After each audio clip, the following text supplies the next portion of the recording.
Muhammad ibn Muso al-Xorazmiy haqida 10 ta fakt. Muhammad ibn Muso al-Xorazmiy 783-yilda Xorazm diyorida tavallud topgan. Xorazmiy 0 raqamini ixtiro qilgan.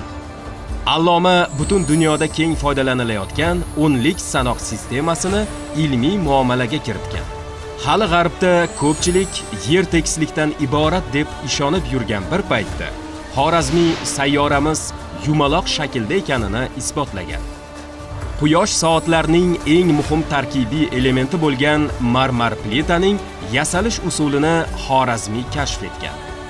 Matematika fani qadimgi dunyo davridan toki Alloma davrigacha algebra va arifmetika kabi bo'limlarga ajratilmagan. Faqat al-Xorazmiy davridan boshlab algebra matematikaning alohida bo'limi bo'lib ajraldi.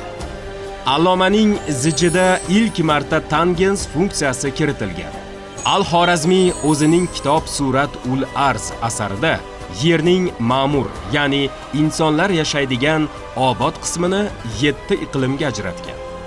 Alloma 850-yilda Bag'dodda vafot etgan. 1976-yili sayyoralar tizimini nomlash ishchi guruhi tomonidan Oydagi mashhur kraterlardan biriga Muso Xorazmiy nomi berilgan.